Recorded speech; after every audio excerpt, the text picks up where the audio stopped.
혹시 들어오시게 되면 감사하겠습니다. 네, 오늘 마태복음 25장 31절에서 46절 말씀으로 소자이신 인자가 심판하실 것이다. 아까 말했죠. 25장에는 세 가지의 비유가 있습니다. 그런데 이제 이 비유 중에 오늘은 마지막 비유입니다. 특별히 이제 예수님은 이 마지막 양과 염소의 비유를 마지막으로 하시고 이틀 후면 이제 십자가를 지시게 됩니다. 그래서 어쩌면 예수님은 십자가의 고통 때문에 더 뭐라고 할까요? 자신을 위해서 더 기도하고 자신의 마음을 평온케 하고 이렇게 해야 되는데도 불구하고 제자들에게 마지막 이 비유를 통하여 그들에게 주고 있습니다. 그래서 어쩌면 이 양과 염소의 비유는 비유 중에 비유로 갈 수 있습니다. 왜냐하면 심판날 재판장이신 예수님은 주님의 보좌에 앉아서 모든 사람을 심판하기 때문입니다. 양은 오른쪽에, 염소는 왼쪽에. 어쩌면 이 양은 우리가 예수님 잘 믿는 성도를 말할 것이고, 또 염소는 믿지 않는 불신자들을 그렇게 가리킨다고 볼 수 있습니다. 31절에서 33절 우리 다시 한번 보겠습니다. 시작. 인자가 자기 영광으로 모든 천사와 함께 올 때에 자기 영광의 보좌에 앉으리니 모든 민족을 그 앞에 모으고 각각 구분하기를 목자가 양과 염소를 구분하는 것 같이 하여 양은 그 오른편에 염소는 왼편에 두리라. 자, 이제 예수님은 이틀 후면 십자가를 지고 돌아가시게 되는 참혹한 그러한 시점에 이르지만 장차 이제 재림하시게 될 영광스러운 장면을 바라보며 우리에게 재림을 소개해주고 있습니다. 자, 인자가 누굽니까? 인자가 누굽니까? 예수님을 말합니다. 넘겨주세요. 보고 계세요. 자, 예수님은 스스로 자신을 사람의 아들인 인자라고 그렇게 부르십니다. 인자는 하나님이시지만 인간의 모든 고통을 함께 나누시기를 위해 인간의 몸을 입으셨음을 상징하는 칭호입니다. 자, 31절에서 32절은 하늘 법정의 장면으로 보여줍니다. 모든 민족이 영광의 보좌 앞에 모이는 것은 이 심판이 최종적일 뿐만 아니라 보편적이며 우주적인 심판을 의미합니다. 앞으로 해주세요. 자, 여러분 죄송합니다. 오늘 방송 중 사고가 있어서 제가 노트북으로 직접 못 넘기다 보니까 좀 그게인데 제가 말씀하면 넘겨주세요. 네, 그래서 모든 사람은 예외 없이 인자를 믿든지 믿지 않든지 간에 재판장 앞에 서게 됩니다. 이 천상의 존재들은 하나님 앞이나 옆에 재판받을 사람들을 하나님 앞에 서게 합니다. 자, 예수님이 재림하실 때 자기 영광으로 천사들과 함께 오신다는 말씀은요, 예수님이 처음 오셨을 때는 진짜 누추한 베들레헴의 한 마구간에서 탄생하셨습니다. 그리고 많은 고난을 받으시고 십자가에 지셨습니다. 그리고 흉악한 범죄자들이 예수님을 진짜 침뱉어가면서 그렇게 하는 고통을 다 온갖 수모를 다 받으셨습니다. 그러나 이제 재림 시에는 영광의 모습으로 온다는 것입니다. 재림 때 누구와 함께 오신다고요? 모든 천사들과 함께 했으니까 이 두 번째 목적은 의인과 악인을 심판하기 위해서 의인과 악인을 불러 모으고 갈라놓기 위해서 천사들을 동원하는 것입니다. 천사들을 사용하는 것이죠. 그리고 또 영광의 보좌에 앉는다고 하신 말씀은 다시 오실 때는 왕과 같은 그러한 위엄과 영광으로 오신다는 말입니다. 이 재판장의 권위, 천국에 들어갈 자와 지옥에 들어갈 자들을 구분하는 것은 절대적인 권위를 갖고 오실 자이심을 나타내는 표현입니다. 그래서 모든 민족을 그 앞에 모으고 목자가 양과 염소를 분별하는 것 같이 양은 오른편에, 염소는 왼편에 둘 것이라고 합니다. 자, 목자로서는 양과 염소를 구분하는 그러한 일을 하게 되는데 인류의 목자 되신 주님께서 다시 오실 때는 양과 염소를 이렇게 가르듯 모든 민족을 천사들의 도움을 얻어서 개인과 개인을 구분하여 선한 이는 오른편에, 악한 일은 왼편에 그렇게 갈라 놓으신다는 것입니다. 자, 양은 오른편에, 염소는 왼편에 갈라 놓는다고 합니다. 이렇게 인자의 최후 심판은 분리하는 데 있습니다. 분리하는데. 자, 1차적으로는 의인과 악인을 분리합니다. 또 2차적으로는 복과 상, 그리고 벌을 구분합니다. 자, 인자가 목자와 왕의 역할을 말씀하고 있습니다. 일반적으로 이렇게 오른쪽 방향을 좀 선호하지요. 그래서 양들을 오른쪽에 둡니다. 구약에서는 오른편을 선호합니다. 그 축복할 때도, 야곱이 축복할 때도 이렇게 거꾸로 하니까 왜 큰아들을 오른쪽에 두지 않냐고, 그것처럼 이렇게 구약에도 보면 오른편을 선호하는 거 있습니다.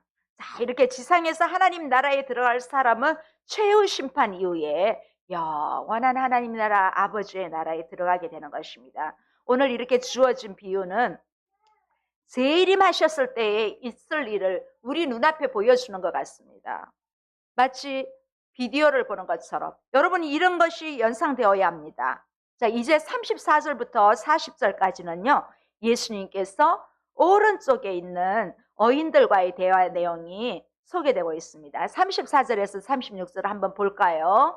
자, 시작. 그때 임금이 그 오른편에 있는 자들에게 이르시되, 내 아버지께 복받을 자들이여, 나와 창세로부터 너희를 위하여 예비된 나라를 상속받으라. 내가 줄일 때에 너희가 먹을 것을 주었고, 목마를 때에 마시게 하였고, 나그네 되었을 때 영접하였고, 헐벗었을 때에 옷을 입혔고, 병들었을 때에 돌보았고, 옥에 갇혔을 때에 와서 보았느니라. 자, 이렇게 주실 복을 언제부터 준비했다? 창세전부터 준비했다고 합니다. 자, 그러면 예비된 나라가 무엇일까요? 예비된 나라는 천국입니다. 요한계시록에는 새하늘과 새 땅, 새 예루살렘으로 말하고 있습니다. 자, 오른편에 있는 사람들은 긍휼의 삶으로 진짜 보여주고 있습니다. 이렇게 오른편에 있는 자들에게 왜 복받을 자들이요 이렇게 말했냐면, 그들에게 이유가 있습니다. 그들은 복받을 자들로 천국을 상속하라 하시면서 그들을 천국에 들어오도록 허락한 예수님의 기준이 무엇인지 소개하고 있습니다. 그 기준이 뭐냐면요, 바로 긍휼입니다. 이 복을 받는 이유를 한 단어로 표현하면 바로 긍휼입니다. 긍휼. 자, 이 오른편에 있는 사람들은 긍휼의 삶으로 자신의 신분을 확인받았습니다. 그런데 의인들은 자신들이 알고 있는 임금이 도움이 필요한 상태에 있었던 것과 그런 임금을 도왔던 일을 전혀 기억하지 못하고 있습니다. 오른편에 있는 사람들이 영원한 상속을 받는 이유를 설명하고 있습니다. 예수님의 말씀은 그들 모두는 뭐라고 하였습니까? 우리 성경에 주님이 줄일 때 먹을 것을 주셨고, 주님이 목마를 때 마실 것을 주셨고, 나그네 되었을 때 영접하셨고, 또 주님께서 헐벗었을 때 옷을 입혀주셨고, 또 병들었을 때 돌봐주었고, 또 옥에 갇혔을 때에도 찾아와 돌봐주었다고 그렇게 말씀하십니다. 그런데 이 말을 들은 오른편에 있던 의인들이 뭐라고 대답합니까? 37절에서 39절 함께 보겠습니다. 시작. 이에 의인들이 대답하여 이르되, 주여, 우리가 어느 때에 주께서 줄이신 것을 보고 음식을 대접하였으며 목마르신 것을 보고 마시게 하였나이까? 어느 때에 나그네 되신 것을 보고 영접하였으며 헐벗으신 것을 보고 옷 입혔나이까? 어느 때에 병드신 것이나 옥에 갇히신 것을 보고 가서 배웠나이까 하리니. 자, 의인들은 대답합니다. 우리가 언제 주님께서 줄이실 때, 우리가 언제 드실 거, 잡수실 거 드렸나요? 아니, 주님 언제 목마르셨나요? 우리 언제 마실 걸 드렸나요? 아니, 벗었을 때 옷 드린 적 없는데요? 나그네 됐을 때 우리 집에 오라고 한 적 없는데요? 예수님은 언제 아프셨어요? 병드셨을 때, 옥에 갇히셨을 때 우리 찾아간 적 없어요. 그렇게 대답합니다.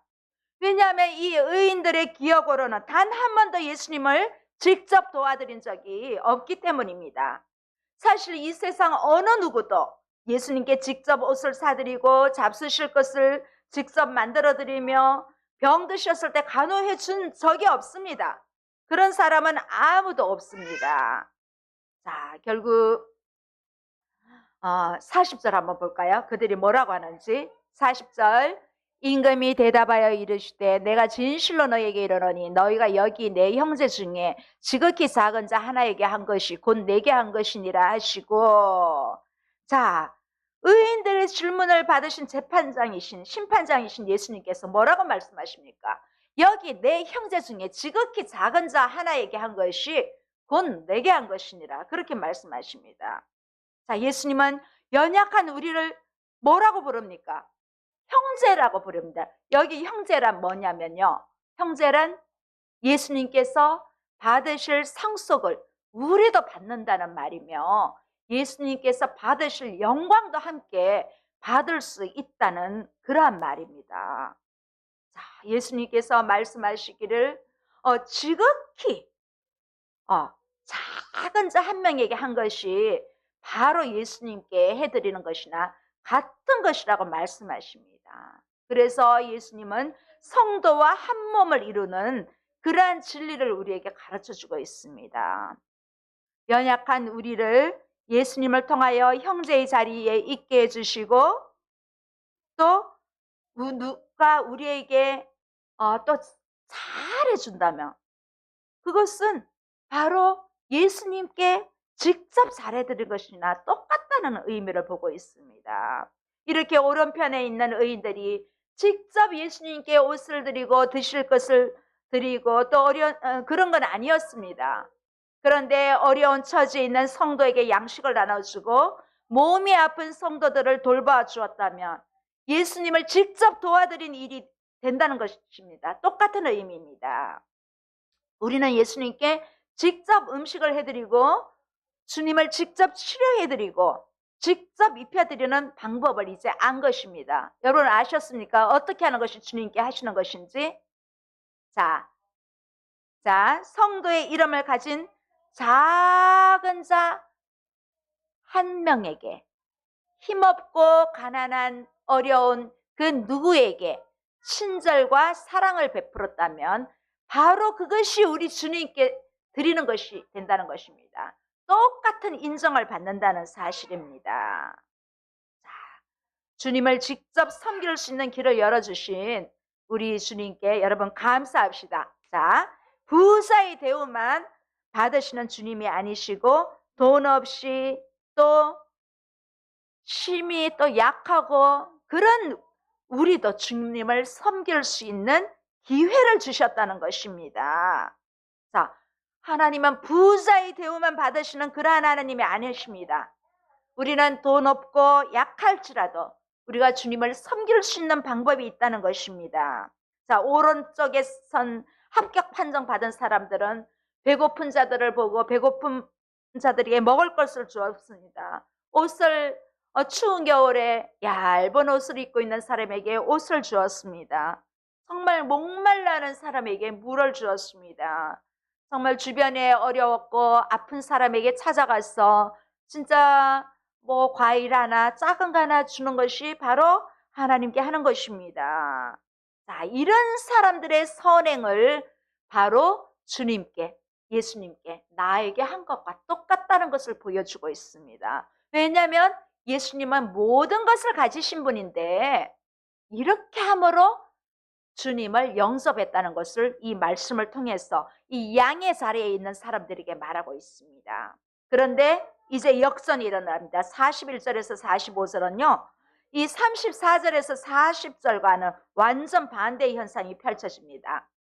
자, 41절에서 43절 한번 읽어볼까요? 시작. 또 왼편에 있는 자들에게 이르시되 저주를 받은 자들아 나를 떠나 마귀와 그 사자들을 위하여 예비된 영원한 불에 들어가라. 내가 줄일 때에 너희가 먹을 것을 주지 아니하였고 목마를 때에 마시게 하지 아니하였고 나그네 되었을 때 영접하지 아니하였고 헐벗었을 때에 옷 입히지 아니하였고 병들었을 때에 와 옥에 갇혔을 때 돌보지 아니하였느니라 하시니.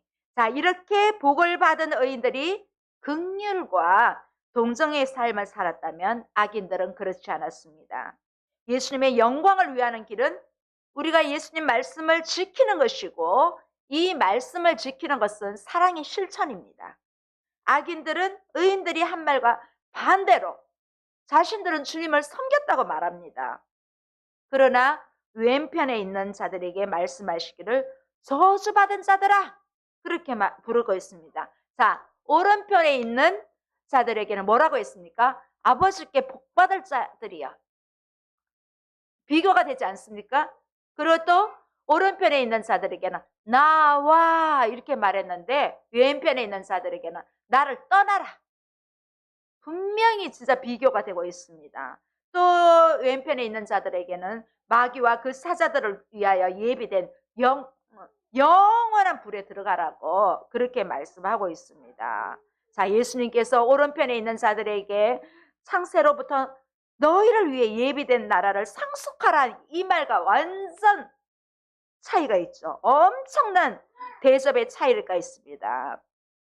천국은 의인들을 위하여 창세전부터 준비된 곳이요, 또 영원히 타는 불못은 마귀와 사자들을 위해서 준비된 곳인데, 이 마귀나 그의 쫄개들, 부하들이 들어가야 할 불못에 악인들은 떨어지고 말 것이라고 그렇게 경고하고 있습니다.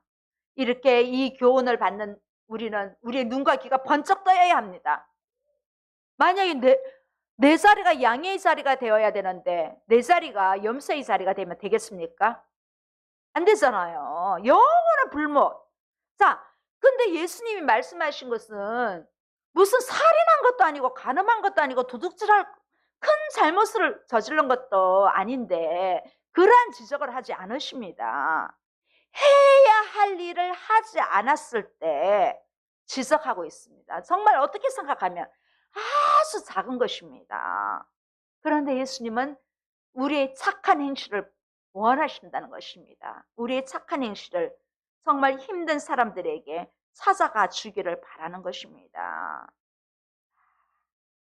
이렇게 지극히 작은 것 하나, 우리 작은 것 하나 섬기지 않고 긍휼히 여기지 않으면 우리에게도 이러한 벌이 있을 것이라는 것입니다. 자, 이 염소의 자리에 있는 사람들이 뭐라고 합니까? 주님 언제 배고팠습니까? 주님 언제 헐벗으셨어요? 아니, 오히려 묻고 있습니다. 그때 예수님은 분명히 하십니다.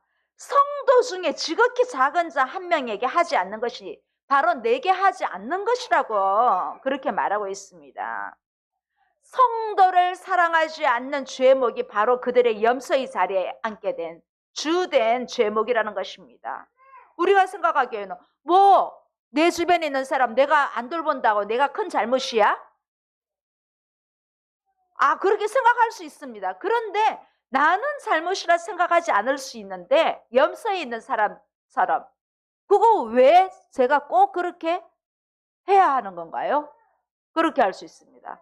그런데 양의 자리에 있는 사람은 주님의 긍휼을 생각하면서 예수님이 나를 긍휼히 여겨주셨던 것처럼 나도 긍휼의 모습을 그들에게 보이면서 아픈 자에게 찾아가주고 또 필요한 사람에게 도와주고, 맞습니다. 이 말씀을 준비하면서 또 하나님이 그런 자들을 찾으라 하면서 또 저에게 사인을 주셨습니다. 바쁘다는 이유로 잘 안 갔거든요.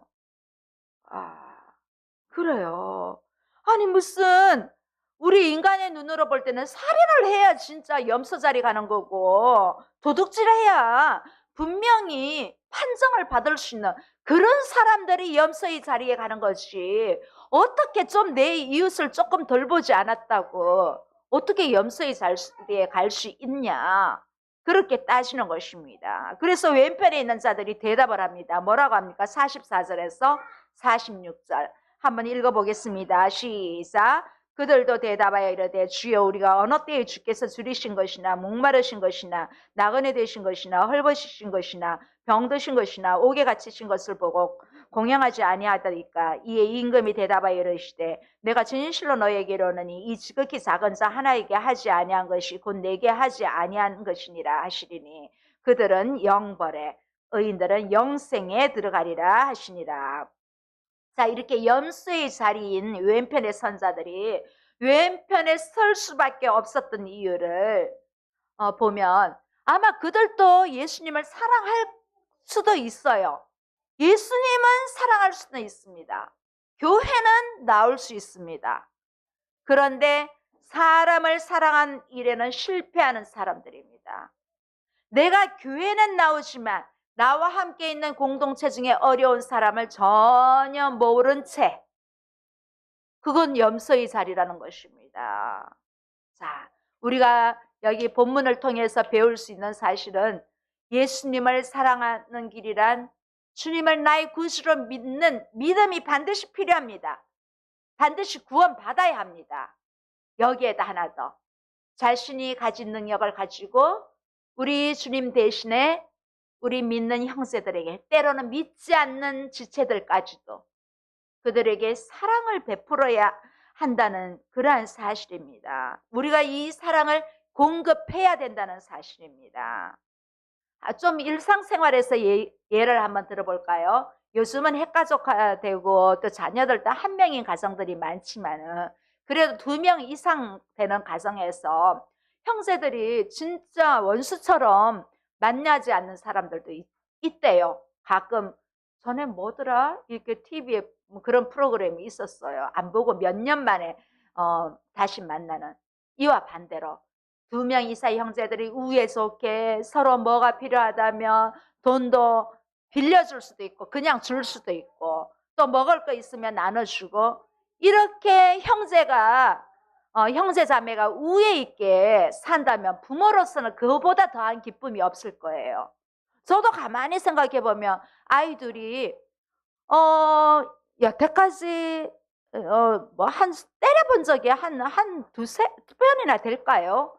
그 대표가 둘이 싸워서 어렸을 때 초등학교 중학교 때 그런 것 같습니다. 등짝 한 방 맞는 거는 싸워서 그런 것입니다. 그럴 때는 등짝을 맞아야 되는 것이요. 근데 이 부모들이 이 아이들이 진짜 우애 있게 이렇게 지낸다면 너무너무 기쁜 일이지요. 그것처럼 예수님께서 우리에게 공동체, 지체로 주셨는데 우리 교회 안에는 또 우리의 또 가족이나 그 옆에 우리 지인들 속에는 분명히 많은 것을 가진 사람이 있고 또 아프고 힘들어하는 사람들이 있습니다. 근데 이 사람들을 무시하고 관심 없게 무관심하게 있다면 염소의 자리에 갈 수밖에 없다는 것입니다. 자, 그래서 우리는 발이 필요한 사람에게 발이 되어주고 또 손이 필요한 사람에게 손이 되어주고 눈이 필요한 사람에게 눈이 되어주라는 말씀입니다. 그런데 정말 우리가 하나님께 감사할 것은 내게 없는 것으로, 내가 할 수 없는 것으로 요구하지 않는다는 것입니다. 여러분, 내가 할 수 있는 것으로, 내가 가진 것으로 오른편에 설 수 있는 자격을 우리 예수님이 주셨다는 것입니다. 얼마나 내가 있어야 주지, 줄 게 있어야 주지. 그럴 때는 내게 따뜻한 말 한마디를 줄 수 있는 거고, 뭐 때로는 사과가 2개 있다면 하나 나눠줄 수 있다는 것입니다. 그래서 우리가 경제적으로 어렵지만 어려운 가운데도 내가 커피 한 잔 마실 때 커피 한 잔 나눠줄 수 있고, 이게 바로 오른편 양의 자리에 선 사람들입니다. 그래서 부자는 큰 돈으로 많은 사람을 섬기면 너무 좋겠습니다. 대표적인 연예인들 중에도 늘 섬기는 사람이 많잖아요. 그런 사람들 정말 대단하신 분이죠. 그 션이라는 사람이 이런 부부 봐봐요. 얼마나 대단하십니까? 그들은 지금은 뭐 자가가 있는지 모르겠습니다만은 자가가 아닌데도 많은 사람을 돕는 그런 일들을 지금까지 하고 있어서 믿는 자들에게 또 연예가에서 정말 모범이 되는 사람이지 않습니까? 그래서 부자가 천국에 들어가기 어렵다고 했지만 또 많은 사람들이 가진 사람들은 이렇게 나눠줄 수 있는, 더 많은 것을 나눠줄 수 있는 그런 사람이 되지 않습니까? 우리는 형편이 나쁘다고, 내가 너무 불우하다고 그렇게 생각하지 맙시다. 이제는 나한테 있는 작은 것 하나, 작은 것 하나를 가지고 있는 그것을 다른 사람에게 주었을 때 큰 것을 가진 사람이 위로받을 때도 있어요. 그런 것들을 많이 경험합니다. 저는 개척교회 목사니까 별로 가진 것이 없습니다. 그런데도 나보다 더 가진 사람이 정말 위로받았다, 힘받았다, 그런 말을 들었을 때, 그럼 나도 양의 자리네. 할렐루야. 여러분도 양의 자리. 자, 우리는 우리의 현재 상황에서 주님을 사랑하고 형제를 사랑하면 됩니다. 할렐루야. 자, 물론 이런 선행은 그냥 육신의 착함으로만은 안 됩니다. 무엇보다도 성령 충만한 믿음이 필요합니다. 믿음이 없이 하는 이 착함은 안 된다는 것입니다. 아무리 큰 선행도 믿음을 가지고 해야 됩니다. 이 선행이라는 것은 믿음의 증거로 나타나는 것입니다. 자, 행함이 없는 믿음은 먼저가 아닙니다. 믿음이 있으면 행하게 되어 있습니다. 예수님이 하라는데 예수님 말씀을 하지요. 그런데 많은 사람들 중에 또 믿지 않는 사람들도 선행을 합니다. 그런데 그들 중에는 정말 소리 없이 말도 없이 하는 사람도 있지만은 대부분의 있는 사람들은 나 이렇게 했습니다 하고 말합니다. 드러냅니다. 의인의 평가 기준은 정말 아주 사소한 것입니다. 지극히 작은 자에게 한 것이 내게 한 것이라고 합니다. 여러분, 교회는 구원의 은혜를 값없이 받았습니다. 우리는 값없이 받았기 때문에 공짜로 나눠주는 것이 맞습니다. 그래서 우리는 초대교회로 돌아가야 됩니다. 서로 나눠주고 서로 공유하는 그런 공동체가 되기를 바랍니다. 오늘 말씀의 마지막 줄은 어떻게 됐습니까? 결론적으로 의인은 영벌에, 의인은 영생에 들어가고 악인은 영벌에 들어간다는 것입니다. 우리는 신앙은 반드시 결말이 있습니다. 여러분, 예수님 잘 믿고 진짜 양의 자리에 서서 많은 사람들을 도왔는데 우리의 끝이 없다면 얼마나 슬플까요? 여러분, 믿지 않는 사람도 안 좋은 곳에 가기 싫다 그러잖아요. 죽음을 맞이하면서도 반드시 신앙에는 끝이 있습니다. 결말이 있습니다. 우리가 여기서 흥미로운 사실은 양과 염소 둘 다 지극히 작은 자에게 대해 주었다거나 아니면 핍박했다고 전혀 그렇게 언급하지 않습니다.